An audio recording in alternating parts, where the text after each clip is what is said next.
at this point, Premier League teams are fighting to play Man United every week. Like, is it Kwesi Selassie? Many problems. All the teams are fighting over us. That's United right now. Look, it's bad. It's bad. We've spoken about it before, how disoriented this team is. Obviously, because these are not Amorim's players. Now, Sitso made a very key phrase. He said, details matter. Details matter. When you come to managers who are fixated with certain systems, they need certain profile of players who carry out certain instructions, very meticulous instructions. Now, with Amorim, and this is what I just basically looked at how fundamentally Man United have been defending under Ruben Amorim. Let me say the reason why I'm happy. The reason why I'm happy is because at least we can see that this is a recurring theme and this is how he wants to play. Okay. He's not departing from it. Whether it's working or not, he's not departing from it. Yes. The good thing is that we've seen this thing work before. At Sporting Lisbon, during the time he was there, he's won 2 league titles, but there's a way he does it. Now, let me start the Brighton, Southampton, Newcastle games. Which one came first? I think it was Newcastle that came first. So let's start with the Newcastle one. Now, he goes 1 for 1. 1 man to your 1 man, 1 marker. 1 man, 1 man marking. Man marking. And because of the details, the man marking system, I personally don't like it because it's like the series circuit. Yes. If one person messes up, it upsets everything. Because if one person fails to pick up his man, that man becomes the free man who is roaming around. And now there will be 2 versus 1 situations created anytime the free man moves, anywhere the free man moves around. Okay. So it is very player dependent. You need players who are extremely defensively oriented, who understand it and know how to be able to win their individual duels. And if it doesn't work, you are messed up. So you can see it here with Zexi has his man, Eriksen is following his man, Højlund is following his man, Ahmad has his man, Casemiro is watching his guy, somebody is there. You see, now, there's some sound be at the bottom there if I don't take care. So, as it goes, it's just literally 1-10 away from Eriksen. That's what I was talking about. If you are unable to be aggressive enough and win the ball, continue, man. 1-10 away from Eriksen here, and all of a sudden, this is Bruno Guimaraes is now the free man and he's roaming around.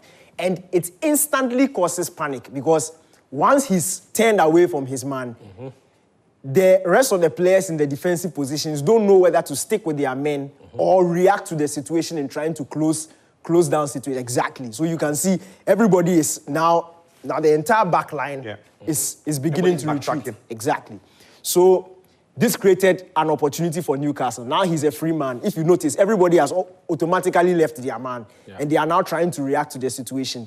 And then also what we see is, and Sitso also mentioned it, the fact that he wants his back line to step up. It is a problem because when you are unable, if the attackers or the midfielders mess up with the 1-to-1 system and the opposition player is able to turn, there's a lot of gaps created between the lines, and now defending becomes problematic for the back 5. Because you pressed individual players and left so much space. So much space, now they need to deal with it. And what opposition teams are doing is, because they realize the 1-to-1 marking, and United players are not defensively the best in terms of their in terms of their man marking, they are encouraging these 1v1 situations. So if you notice in this game, Gordon had a lot of time to run at Mazraoui one-on-one.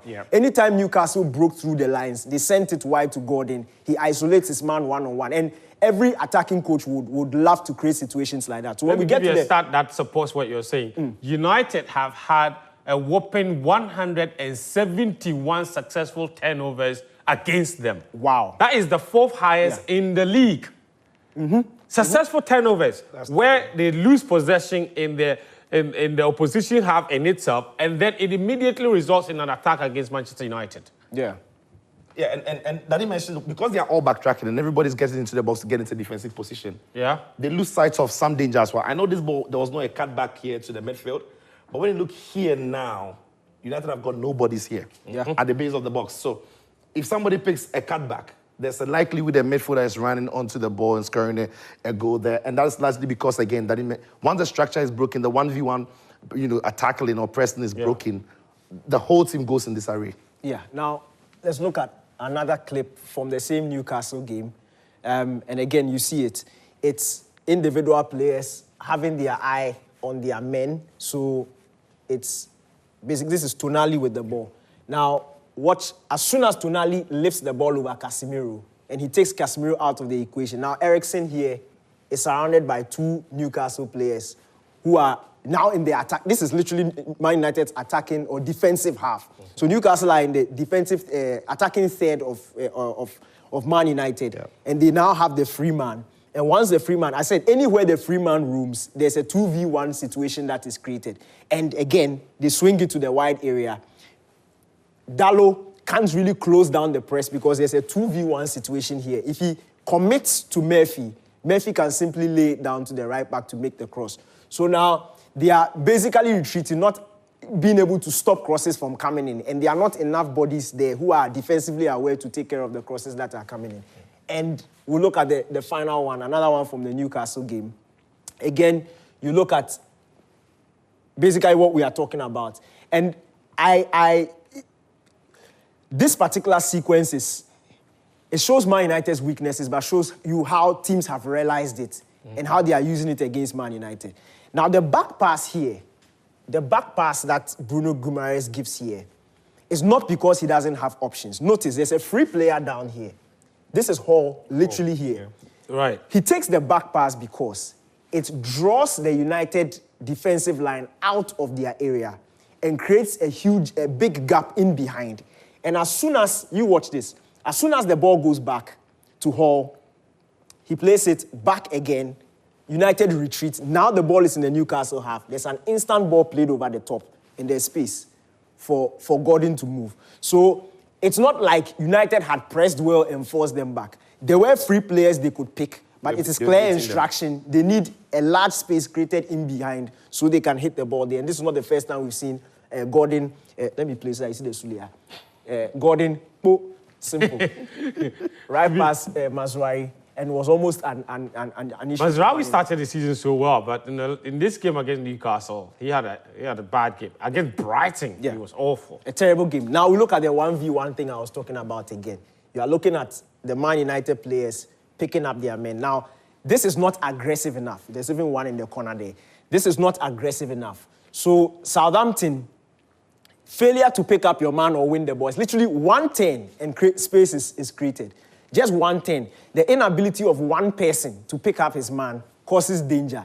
And this is what teams are doing. So we saw 3 instances where Newcastle went wide. Twice to Gordon, once to Murphy. This time around, Kamaldeen Sulemana had the game that we all saw. And it is all opposition teams focusing on wide men because of the 1v1. Spread it wide, isolate them 1v1, and then exploit Man United's defense. We saw it again, in the Southampton game.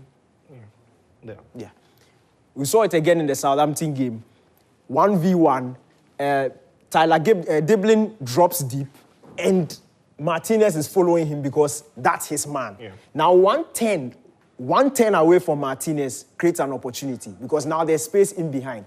And that's what I'm talking. It's not aggressive enough. The players are not defensively oriented. They don't understand how this system is a ripple effect. Again, the example is a series circuit. One bulb goes off, the entire thing shuts down. And that's how much detail matters in this system. So if you are not getting it right, then it's going to be a huge issue. And we look at the Brighton game. Again, United are drawn in by Brighton. And there's one ball played in behind. One ball over the top. And we see, this is not the first example I'm showing you. Mitoma gets in behind. It's Mazraoui caught out again. It's a simple tapping. And we saw it again later on in the game. This is right, 2. Exactly. Later on in the game, this is in midfield. This is very confusing because I was thinking that this is Ahmad's guy. Okay? Yeah. Ugarte, this should be Euro's guy. Yeah. Menu should be watching this. Yeah. Ugarte should be watching this. That's how it should be. But Euro and Ugarte, Euro and Menu are too close to each other, basically taking one person. And once the pass is played, now you could see Ugarte was making the movement to this guy here. And then once he realized the pass wasn't for him, he had to readjust his run and try and pick up the run. And once the free man is gone, it's acres of space for Brighton. And what does he do? He goes to the wide area. Simple crossing is another goal for. Yeah, but I also think, I mean, Ugarte has done this enough. He just by now has a certain level of experience. When you've got two of your midfield partners, in this case, two of your players in the same, okay, before he engages, right here, when you've got two of your players in Menu and then Zegzi, Euro in this space, I'm thinking as the defensive midfielder, he should hold.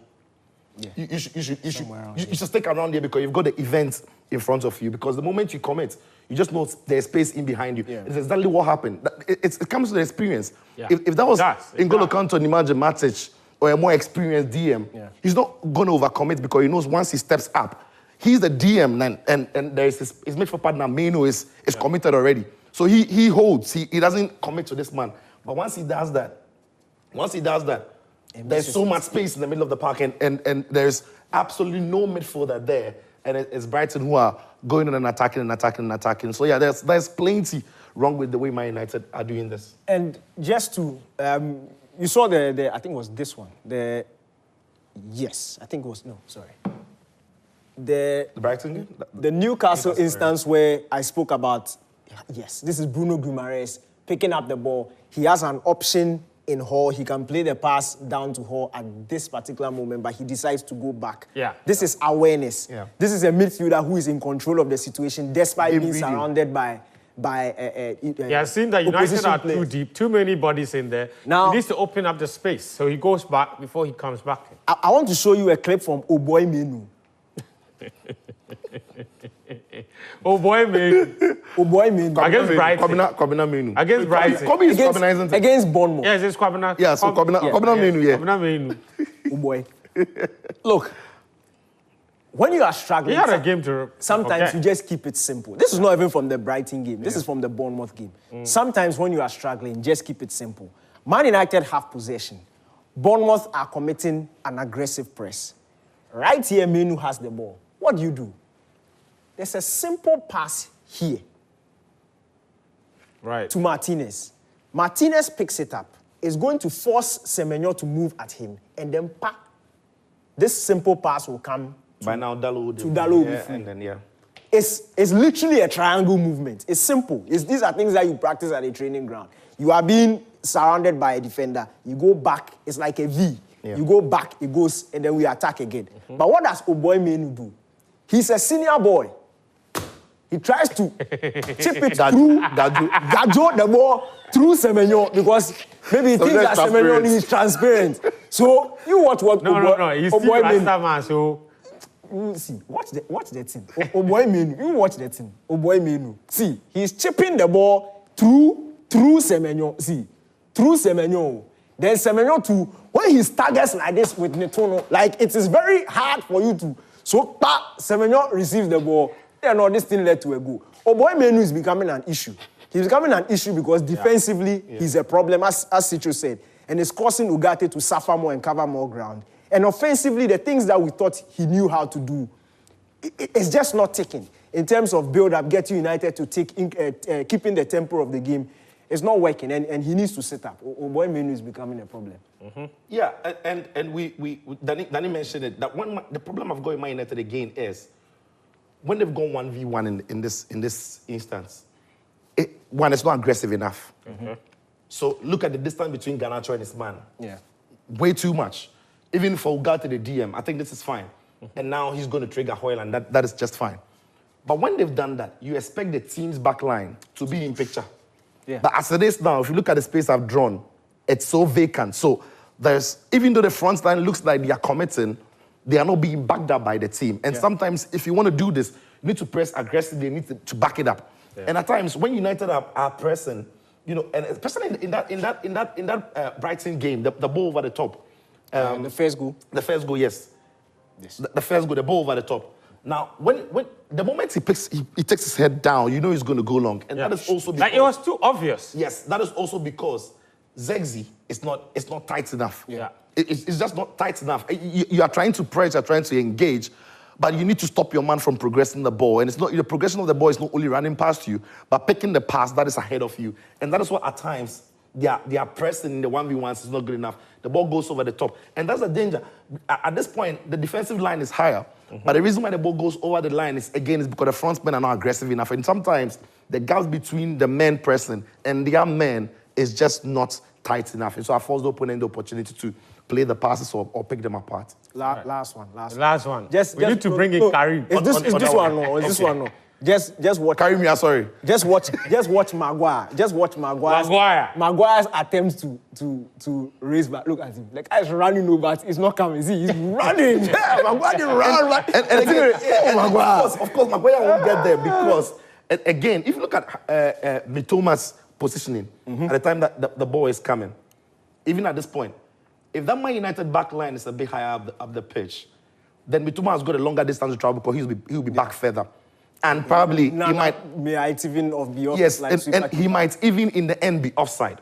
But look how deep that Man United back line is and where Mitoma picks up the ball.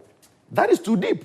That is too deep when you look at how high that front line is pressing. So one ball over the top, one touch sets up Minte, and it's 1-0. I think that the team still is just disjointed and it's not got enough players to be aggressive on the front foot. Fundamental, systematic issues at the moment. So conclusion, is it a case of personnel, a case of coaching, the players are not good enough, or the coach's own system has some few issues that need to be fixed based on the personnel he has available? Personally, I believe details matter. Yeah. And for players to fully grasp and understand the system as complicated as this, we've seen it in the past, it takes time. Yeah. Conte came into the Premier League, he had a whole pre-season, he trained with the squad in pre-season using the back three. He started the season with the back four.